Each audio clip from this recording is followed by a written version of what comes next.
জঙ্গলের পরিচয়।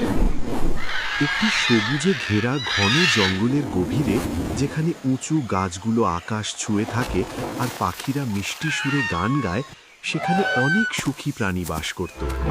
তাদের মধ্যেই ছিল একটি বড় শান্ত স্বভাবের হাতি। তার নাম ছিল এলি। এলি শুধু শক্তিশালীই নয়, সে ছিল জঙ্গলের সবচেয়ে দয়ালু প্রাণী।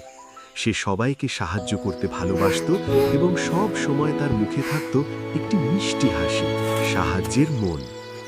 একটি রৌদ্রোজ্জ্বল সকালে এলি একটি ছোট্ট কান্নার শব্দ শুনতে পেল। ছোট পাখি, বাঁচাও, বাঁচাও, আমার বাসা অনেক উপরে, আমি পৌঁছাতে পারছি না। এলি ওপরে তাকিয়ে দেখল একটি ছোট্ট পাখি মাটিতে পড়ে আছে। এলি, ভয় পেও না ছোট্ট বন্ধু, আমি তোমাকে সাহায্য করব। তার লম্বা সুর দিয়ে এলি সাবধানে পাখিটিকে তুলে আবার তার বাসায় বসিয়ে দিল। মা পাখি, ধন্যবাদ এলি, তুমি সত্যিই অনেক দয়ালু। এলি হেসে আবার তার পথে হাঁটতে লাগল। দৃশ্য ৩, বিপদের শুরু। সেই দিন পরে হঠাৎ আকাশ অন্ধকার হয়ে গেল। জোরে বাতাস বইতে শুরু করল। একটি বড় ঝড় আসছিল। বৃষ্টি শুরু হলো ঝমঝম করে। নদীর পানি দ্রুত বেড়ে গিয়ে জঙ্গলের পথগুলো প্লাবিত হয়ে গেল। বানর, ও না, চারদিকে পানি।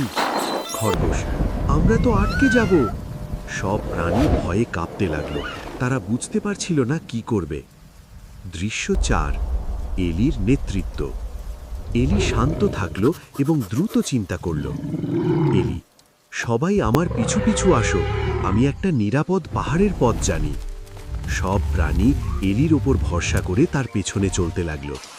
কিছু দূর যাওয়ার পর তারা একটি বিপজ্জনক জায়গায় পৌঁছল।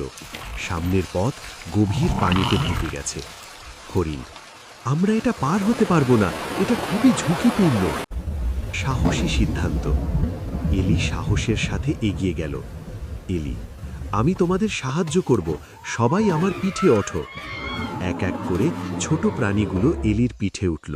কেউ তার কানে ধরে থাকলো, কেউ তার পাশে পাশে থাকলো। অসাধারণ শক্তি আর যত্ন নিয়ে এলি ধীরে ধীরে গভীর পানির মধ্যে দিয়ে হাঁটতে লাগল। পানির স্রোত ছিল খুব জোরালো, কিন্তু এলি থামেনি। নিরাপদে পৌঁছালো। অনেকক্ষণ সাবধানে হাঁটার পর এলি সবাইকে নিরাপদ জায়গায় পৌঁছে গেল। কিছুক্ষণ পর ঝড় থেমে গেল এবং সূর্য আবার উঁকি দিল। বানর, আমরা বেঁচে গেছি। খরগোশ, এলি আমাদের সবাইকে বাঁচিয়েছে। সব প্রাণী এলির জন্য আনন্দে চিৎকার করতে লাগল। সত্যিকারের নায়ক। এলি হালকা হেসে বলল, এলি, আমি শুধু খুশি যে সবাই নিরাপদে আছে। সেই দিন থেকে এলি জঙ্গলের সত্যিকারের নায়ক হিসেবে পরিচিত হল। তার শক্তির জন্য নয়, বরং তার দয়ালু হৃদয়ের জন্য। গল্পের শিক্ষা, মরণ, কঠিন সময়ে দয়া আর সাহস অন্যদের সাহায্য করতে পারে।